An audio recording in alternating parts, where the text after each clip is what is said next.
Om Agyanatvanandasya Gananjana Salakaya Chaksurmilitam Yena Tasmai Shri Gurave Namaha Shri Chaitanya Manobishtam Stapitam Yena Bhutale Swayam Rupa Kadamhayam Dadati Swapadantikam Vandeham Shri Guru Shri Yuta Parakamalam Shri Gurum Vaishnavamscha Shri Rupam Sagrajatam Sahagana Raghunatam Vitam Tam Sajivam Sadvaitam Savadutam Vrajana Saitam Krishna Chaitanya Devam Shri Radha Krishna Padan Sahagana Lalita Shiva Sakans Vitamscha Hey Krishna Karna Sindhu Dinabando Jagatpate Gopesha Gopika Kanta Radha Kanta Namostute Tapta Kanshana Gaurangi Radhe Vrindavaneshwari Vrishubhanu Siddhadevi Pranamami Hari Priye Vanchakalpa Tribhyascha Kripa Sindhu Vyevacha Patitanam Bhavanebhyo Vaishnavebhyo Namo Namaha Shri Krishna Chaitanya Pranitananda Shri Advaita Gadadhar Shivasati Gaura Bhaktivinoda Hare Krishna Krishna Krishna Hare Hare Hare Rama Rama Rama Hare Hare Om Namo Bhagavate Vasudevaya Om Namo Bhagavate Vasudevaya Om Namo Bhagavate Vasudevaya. Bhagavad-gita as it is, chapter 5, Karma Yoga, Action, Krishna Consciousness, text number 29. Bhaktaram Yagatapasam Sarvalokam Suridam Sarvabhutanam Yatvamam Shantim Richati Bhaktaram Yagatapasam Sarvalokam Suridam Sarvabhutanam Yatvamam Shantim Richati Bhaktaram Yagatapasam Sarvalokam Suridam Sarvabhutanam Yatvamam Shantim Richati Bhaktaram Yagatapasam Sarvalokam Suridam Sarvabhutanam Yatvamam Shantim Richati Bhaktaram Yagatapasam Sarvalokam Suridam Sarvabhutanam Yatvamam Shantim Richati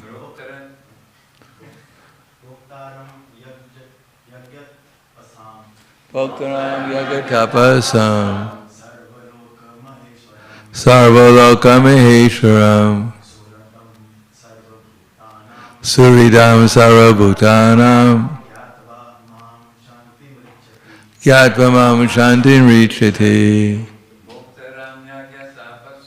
Bhaktaram Yagatapasam Sarvalokam Suridam Sarvabhutanam Yatvamam Shantim Richati. Ladies. Bhaktaram Yagatapasam Sarvalokam Suridam Sarvabhutanam Yatvamam Shantim Richati. Bhaktaram, the beneficiary, Yagya of sacrifices, tapasam, and penances and austerities. Sarvaloka, of all planets and the demigods thereof. Maha-Ishvaram, the Supreme Lord. Suridam, the benefactor. Sarva, of all. Bhutanam, the living entities. Gyatva, thus knowing. Mam, me. Lord Krishna. Shantim, relief from material pangs. Richati, one achieves. Translation and purport by His Divine Grace, A.C. Bhaktivedanta Swami Srila Prabhupada. Person in full consciousness of me, knowing me to be the ultimate beneficiary of all sacrifices and austerities, the Supreme Lord of all planets and demigods, and the benefactor and well-wisher of all living entities, attains peace from the pangs of material miseries. Please repeat. A person in full consciousness of me, knowing me to be the ultimate beneficiary of all sacrifices and austerities,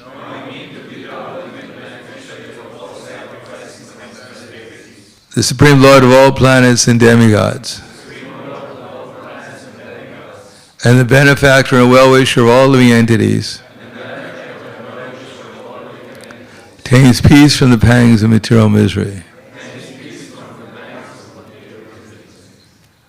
Purport.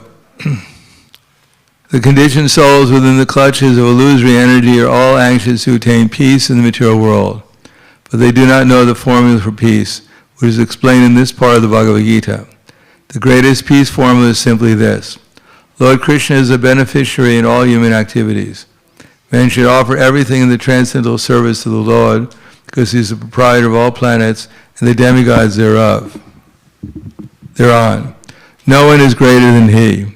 He is greater and the greatest of the demigods, Lord Shiva and Lord Brahma.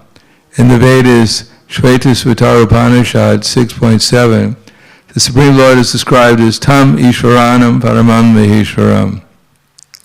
Under the spell of illusion, living entities are trying to be the lords of all they survey, but actually they are dominated by the material energy of the Lord.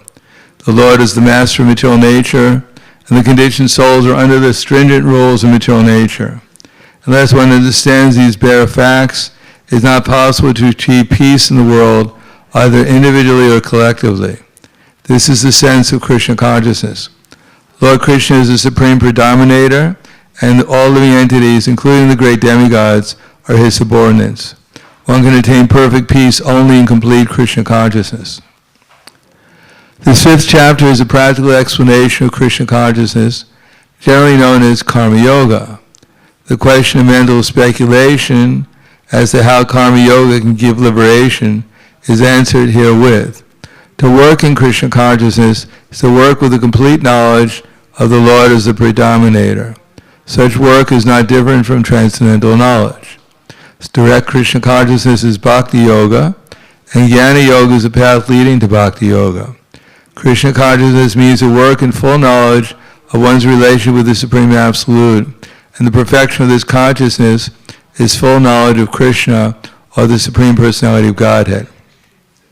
Pure soul is the eternal servant of God as His fragmental part and parcel. He comes into contact with Maya, illusion, due to the desire to lord it over Maya, and that is the cause of his many sufferings. As long as he is in contact with matter, he has to execute work in terms of material necessities. Krishna consciousness, however, brings one into spiritual life even while one is within the jurisdiction of matter. For it is arousing of spiritual existence by practice in the material world. The more one is advanced, the more he is freed from the clutches of matter.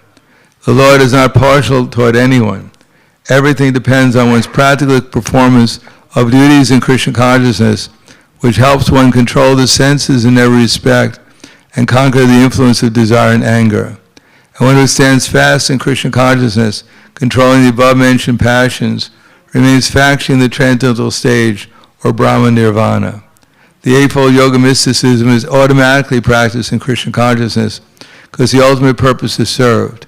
There is a gradual process of elevation the practice of yama, niyama, asana, pranayama, pratyahara, dharana, dhyana, and samadhi. But these only preface perfection by devotional service, which alone can award peace to the human being. It is the highest perfection of life. This is in the Bhagavad-gita purports of the 5th chapter of the Srimad Bhagavad-gita, the matter of karma yoga or action in Krishna consciousness. Bhoktaram yagatapasam sarvalokam maheshwaram suridam sarvabhutanam gyatvamam shantim richyati.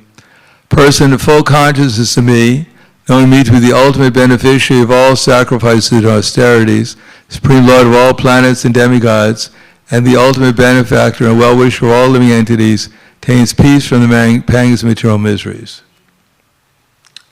Namo Vishnu Padaya Krishna Prasthaya Bhutaya Srimate Bhaktivedanta Swami Namane Namaste Saraswatam Deve Gauravani Pracharane Nirvishesha Srinivadi Paskyatyade Satarane.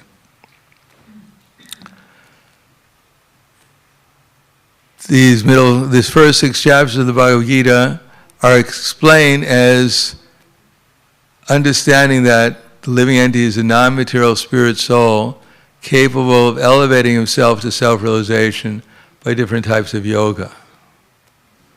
At the end of the 6th chapter is clearly explained that the steady concentration of the mind upon Krishna, or in other words, Krishna consciousness, is the highest form of all yoga.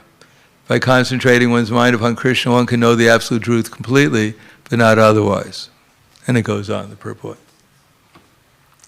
So, the process has been defined throughout Bhagavad Gita as karma yoga, jnana yoga, astanga yoga, and then bhakti yoga. Generally speaking, those who are introduced to Krishna consciousness, they begin with karma yoga.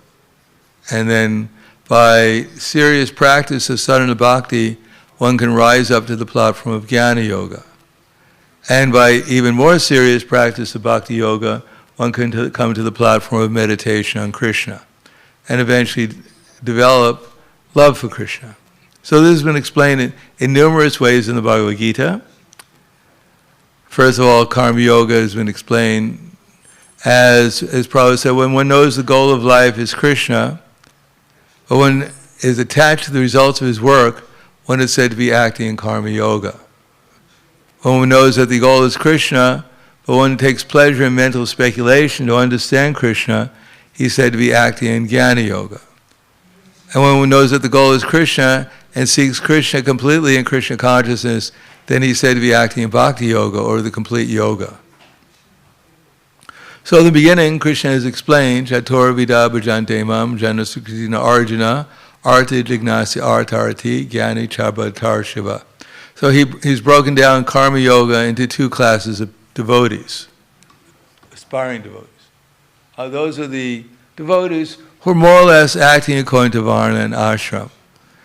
Their process of varna and ashram may be different in this age because the practical application of the rules and regulations of varna ashram have been replaced so far by the chanting of the holy name in sadhana bhakti as the process of elevating oneself from karma yoga to jnana yoga to astanga yoga to bhakti yoga.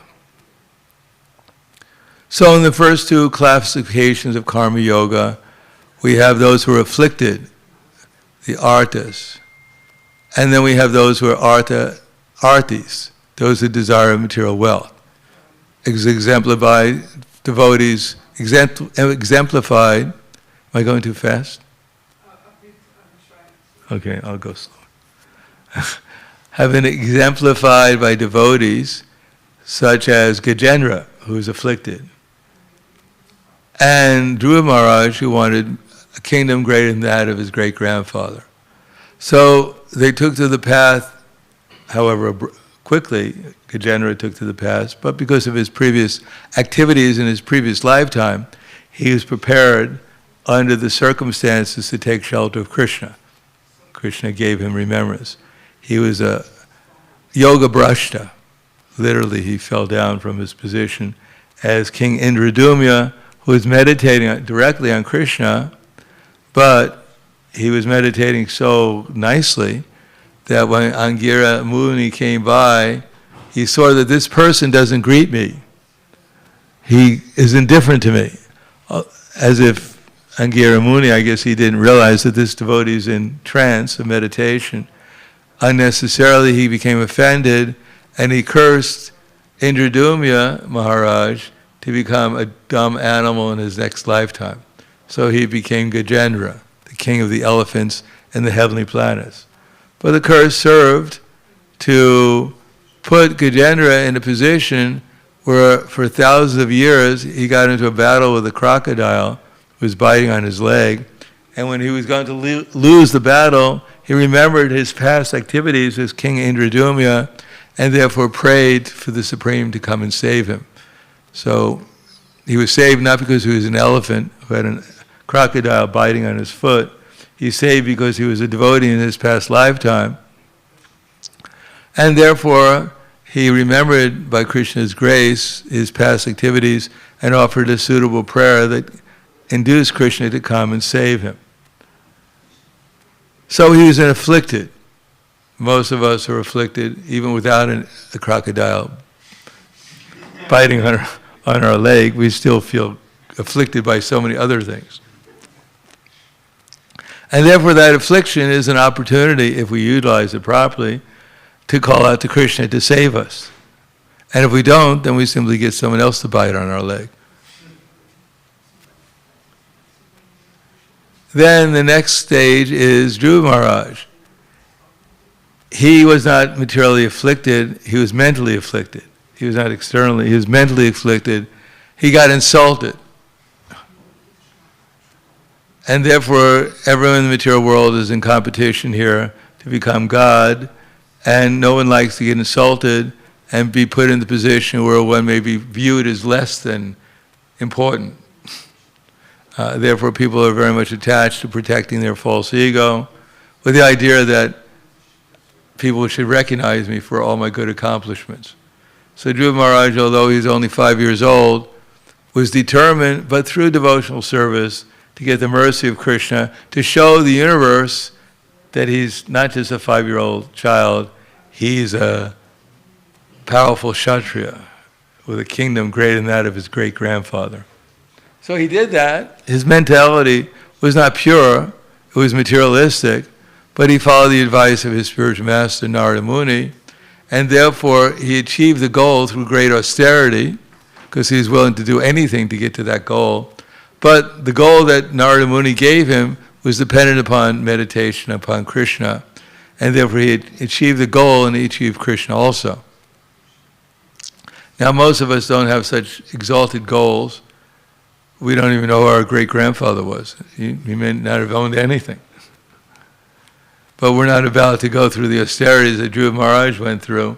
So he was a very special personality to go through such austerities to get his goal. And it's very fortunate that Narada Muni came along and gave him the means to attain the goal through Krishna consciousness. Therefore, akama sarvakama va, moksha kama udaridi, tivrena bhakti yogena yajeta purusha para. Whether one has all desires or no desire, akama is no desire, akarma sarva karma, all desires, akama sarva karma va, moksha kama, if one wants liberation, with tivrena, if one with determination takes shelter of Krishna, then everything will be fulfilled. So that's karma yoga. And if we examine our own lives, they may not be as exalted as Gajendra's, or King Indradumya's, or Dhruva Maharaj, but we have the same kind of aspirations. Getting free from distress, and trying to accomplish something which would make us, that we'd have pride in, and that when we leave our body, they put something on our, whatever, the tomb or whatever it is. He did this and that. He died healthy, or he died rich or something, or he distributed so many books or something. Something that we can be proud of. Then the next one is Jnana Yoga. After a while, when one realizes that doesn't matter how many books you distribute, doesn't matter how many people chant your name, There's no great ecstasy. Besides that, at the end you die, and who's going to remember you?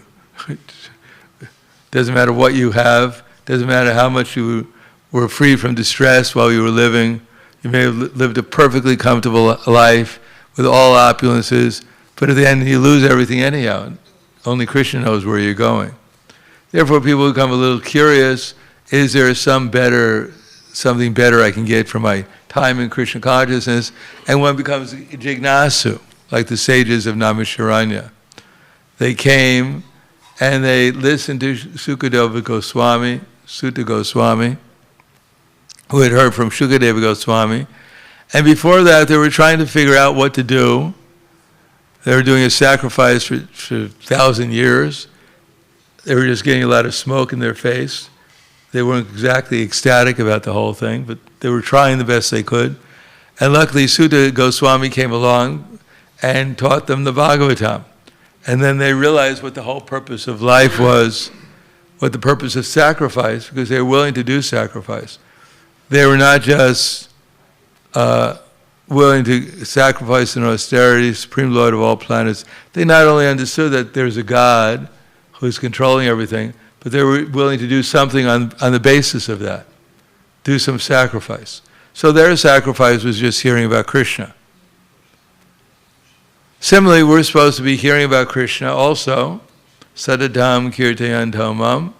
That's one of the signs of a devotee. As Krishna says, at least, even if we just hear about Krishna, as Krishna says at the end of the Bhagavad-gita, we're somewhat under the divine energy, and we become purified. Adhyashtate ya imam dharma sampadam avyam jnana jagnena tenaham ishtak swamiti me mate. And I declare that one who studies the sacred conversation of mine worships me by his intelligence. And at the end, and then he says, Shadavan anusuyascha shunime paramo nara sopi muktapa supa lokan prapnuvat punyakarmana. And one who listens with faith and without enviousness attains to the planets where the pious dwell. So it's recommended, this Jnana Yoga is recommended. That's why Prabhupada organized our sadhana around not only the Mangalarati and the chanting of the holy names, but also hearing regularly Bhagavad-gita, Srimad Bhagavatam, studying it, to find out what the goal of life is and how to achieve it. If we're only acting karma yoga religiously, then that's religion, and if we have no knowledge, that's religion without knowledge is fanaticism. And then if we have knowledge, but we don't practice what we hear, then it just becomes dry speculation. Therefore, Bhakti Vedanta is not only bhakti, devotion, but also Vedanta knowledge. Both knowledge about Brahman, Paramatma, and Bhagavan. Therefore, to come to the platform of becoming a jnani, liberated devotee like the four Kumaras, as explained, as a prerequisite of actually entering into the mood of pure devotional service, it is necessary generally to go through the process of karma yoga, jnana yoga, and astanga yoga, and then bhakti yoga. But we're not doing it in this age by the indirect path. We're doing it by having our karma yoga, means we're offering our activities, including our sadhana, in the service of the Sankirtan movement. And we're developing knowledge of how to do that expertly with transcendental discrimination expertise, our service to Krishna. So that's called Jnana Yoga. And the result of that is that we'll naturally think about Krishna. And that's called Bhakti Yoga, with devotion. Therefore, whether explained here or in the 18th chapter of the Bhagavad-gita, that first of all, I was talking about Sadatam Kirtayan Yatantas Chadrida Vrataha. After hearing about Krishna, we have to, initiation really means that I've made a vow. I'm going to try and make my life centered around developing my Krishna consciousness through hearing and chanting and service. That's called Drita Vrata. That's why when we take initiation, we're not just throwing grains into the fire, we're actually making a vow to dedicate our lives in the service of Krishna. So that's a step up from just hearing and hearing and hearing, but actually doing something practically in the service of Chaitanya Mahaprabhu's movement. Then, namasyantasramam bhaktya, when we actually become conscious of Krishna, then our hearts melt and we realize that we're only the insignificant instruments of Krishna, and whatever we can do, we do to please Krishna, and that's the perfection of our life. Then we actually feel genuine spiritual humility. So here it talks about Bhoktaram Yagatapasam Sarva Loka Maheshwaram. To know that we hear about how wonderful, how powerful, how wonderful, how Krishna is in charge of everything, and then we want to do some service for him, some yagya and some tapas, some tapa, some sacrifice, some austerity. And then Suridam, then we'll realize how Krishna is our best friend. Whatever he's asking us to do, whatever his genuine representatives are asking us to do, is to help us achieve our eternal blissful life of pure Krishna consciousness. So this is defined again and again throughout the Bhagavad-gita. And if we read Bhagavad-gita and assimilate the knowledge, we should become inspired to follow it and gradually attain the supreme goal. Yesham antakatam papam janam punya karmanam te dvandva mohinirmuktva bhajante mam dridavrataha. Those who have yesham antakata, who have been purified of previous sinful activities. So in the karma yoga, what is that? What platform of becoming free from our previous sinful activities? What stage is that? What's that? Who's representing, who got free from his, who had sinful reactions and he got free from them through devotional service? Who was suffering? Who? Who did I mention in the beginning? Gajendra, yes. He obviously was suffering from his being cursed and his sinful activities. He got free from devotional service.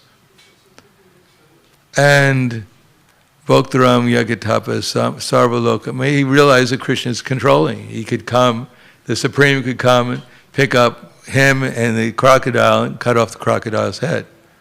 And who could get his desires fulfilled? By the all-powerful Supreme Personality of Godhead, who's the only one whose mother told him can fulfill his unlimited desire. Who is that? Dhruva Maharaj. So they realize Krishna is Sarva Loka Maheshwaram. They realize he's the controller. We're still learning that ourselves.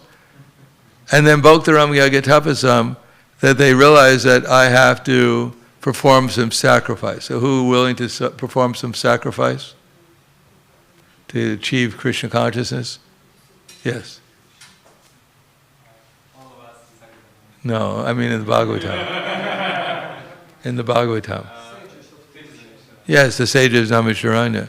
They did the yagya, and they were willing to go through the tapasya of listening to Shukadeva Goswami speak the Bhagavatam.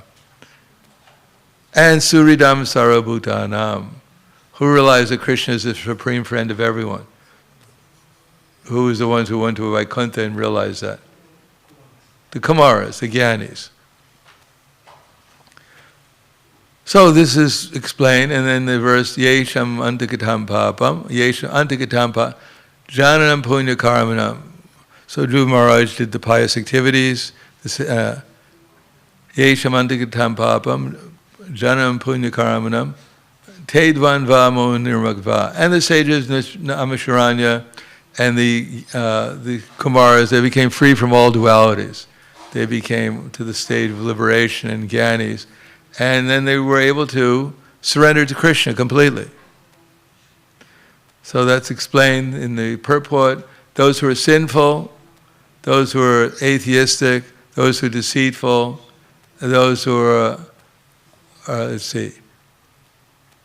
foolish.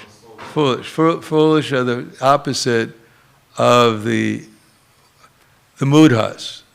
The mudhas are the Sudras who have no knowledge and they don't surrender to Krishna. And the Shudras are those who are suffering, but they have enough knowledge, they surrender to Krishna. And then we have the foolish, and then we have the deceitful, the Naradamas. They want a material happiness, but the Vaishyas, they know how to achieve it through cow protection and farming, economic development that way. But the Naradamas, they engage in sinful activities. That's why they're Naradamas. And they degrade themselves back to the lower species of life by becoming Mudas and then lower species. And then the Jignasus, those are the mental speculators. Those who are foolish, those who are sinful, the sinful are the Naradamas. Those who are foolish are the deceitful are the mental speculators. They have so much knowledge, even Vedic knowledge, but they refuse to accept Krishna as the Supreme Personality of Godhead. Therefore, they're deceitful. They claim that they themselves are the Supreme. And then we have the atheistic, those who are so-called Brahmins or advanced in Brahminical behavior as followers of the Vedas, but they refuse to surrender to Krishna.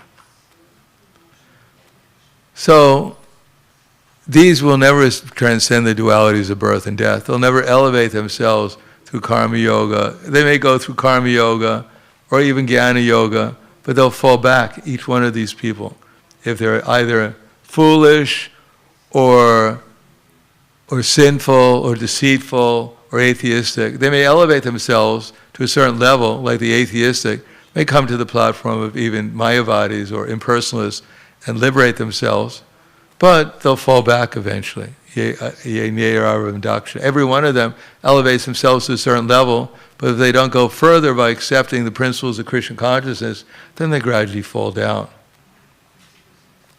So therefore Prabhupada said those who practice religious life, and who follow the principles of religion, who are acted piously, who have conquered sinful reactions, can actually accept real devotional service and rise up to the platform of understanding Krishna in truth, and eventually meditate and trance upon Krishna. So that's the process of elevating themselves. And that's what Prabhupada said, the Mahatmas, the great souls, that's what they go and they teach. Follow the regular principles of religion, no eating meat, intoxication, illicit sex, gambling, become clean and truthful and merciful and austere, and then gradually rise up to the platform of becoming pious in this age by chanting Hare Krišna, following the regular principles, etc. Rise up to the platform of actually accepting devotional service, become involved in Chaitanya Mahaprabhu's Sankirtan movement in this age, and then rise up to the platform of actually conquering sinful reactions, not becoming attached to either karma yoga or jnana yoga, and therefore actually engage Brahma Bhuta Prasanatma, Nashoshiti, Nakangshiti, Samak Sarveshu Bhuteshu, Mad Bhaktim Lavate Param. One becomes joyful when he gives up all hankering and lamentation. And then one can actually see all living entities as Krishna's eternal servants, and therefore actually accept real devotional service, actually do one's service with pure desire to please Krishna, without any fear of not getting what he wants in return, or getting something unwanted in return, but simply dedicating one's life in service to Krishna. Then one can actually understand what Krishna is actually like, and Krishna reveals himself, his real nature, beyond this world, beyond the illusion. One goes outside of illusion and remains in the spiritual world after the stage of liberation, spiritual consciousness. And then as one meditates and trance upon Krishna, one can see that he's pure love and knowledge, and all his devotees are similar. And one falls in love with Krishna and all his devotees. And then one reaches life's perfection. So I'll stop there. Thank you. Any questions or comments? Sorry for going so fast. Yes. Thank you very much for so many points that you discussed. I have a technical question and one preaching question. A technical one is that it seems that the liberation from the matter is it's a quantitatively to surrender. As much as there is a purpose, as much as we surrender to Krishna, as much we are not influenced by the matter. So it sounds like this liberation of matter is not like an on-off thing, it's like a gradual, it's like a shady thing. It's Yeah. interesting. I got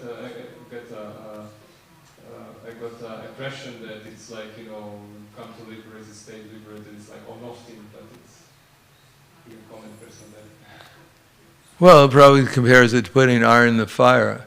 We put the iron in the fire, it gets hotter and hotter and hotter until it becomes like fire. But if you take it out of the fire sometimes, it's going to take a while to get hot. Or if you're trying to light a fire and you pour water on it, it's very hard to start the fire. It may take a long time. So we have to learn not only aniya kulasya sankalpe, to not only accept things that are favorable, but pratikulyasya vardhana, to give up the things which are unfavorable for our becoming fully conscious of Krishna. Or as it says, that smarta vyaksaratam vishnora vismatak jatuna kinchit saravidi nisejasyur etiyo eva kankara. That all the rules and regulations in the Vedas are fulfilled if we always remember Krishna and never forget him. And therefore our books are full of advice how we can give up the things that cause us to forget Krishna, or accept the things that help us remember Krishna, and give up the things that cause us to forget Krishna. And thank you. And the second one is, you were mentioning about these sort of types of simple persons. You were mentioning the disregard of different people that are not able to fully accept Krishna consciousness, and it's kind of reminds me of today we are trying to preach and we try to give Krishna consciousness to everyone, but then we really have everyone in Krishna consciousness in the society of Krishna consciousness, which we are like, we are not sure even, you know, is they are practicing, you know, what's happening. So my question is, as a preaching endeavor, should we then focus on the quality? Then I'm just trying to, try to make everyone, start devotional service. Should we then maybe focus on the quality than quantity? No, we always focus on quality. Otherwise you'll never get quantity. Okay. Unless we're pure, as much as we're pure, then we'll attract others. Prabhupada didn't decide that he's going to focus on quantity and stop chanting his rounds or stop meditating on Krishna, to focus on the... Because he was focused on Krishna, therefore he attracted people. Therefore he got quantity because of his intensity of focus on Krishna. Because he brought the spiritual world where he went. So we focus on quantity and we give up our quality, our personal quality, or even our attempts to distribute the quality of what's being offered by our acharyas in disciple succession, the message of Chaitanya Mahaprabhu. Then the result will be like the Brahmin who went to a Muslim's house because he was hungry, and therefore the Muslim only gave him, half a chapati or something, and he stayed hungry and he lost his caste. So we want both, but we have to, first of all, Prabhupada said we focus in our sadhana to become pure, and then we go out and then we distribute the knowledge of Krishna consciousness with that potency of purity. So quality is actually the right way to achieve quantity. Yeah, without quality, you may get quantity, but it'll be like you won't have milk anymore. You'll just be putting water into it. You'll get white chalk. Like Prabhupada said when they asked him in the last period of his life, this material manifestation, he said, how are we going to spread this movement? And then there was a chanting, this, and then he said by intelligence and organization. Oh, yeah. So he didn't say purity, which is interesting. No, that's included in there. Okay. Organization means that mentality of organizing. As Prabhupada said, one should organize one's life in such a way as that throughout the 24 hours a day, one cannot help but remember Krishna. That's good organization. And intelligence, that's the intelligence to do that, to know what the goal is. And to organize, we have to have the intelligence to know how everything is going to help us progress in Krishna consciousness, help ourselves and others. That's intelligence. And to organize around that, that's organization and intelligence. Prabhupada didn't mean mundane organization and intelligence. You know, if you cut off some instruction Prabhupada gave to one devotee at one time, you think that's the whole story of Krishna consciousness, the whole story of management. Forget about everything else Prabhupada did for the 15 years he was spreading Krishna consciousness. You know, it just doesn't make any sense. It's only part of it. You know, we have to understand it through the complete picture. Maharaj, thank you very much. I mean, it totally has sense now. Because I was actually looking at managerial aspect, but this is got totally sense. Organizing and intelligence of how that we and others be pure, so we can spread the movement. Actually, that's the point. Yeah, that's right. Okay, anything else? Hwala. Oh, did you have a question? No. Grantaraj Srimad Bhagavad-gita ki jai, Srila Prabhupada ki jai, Gaur Premanande.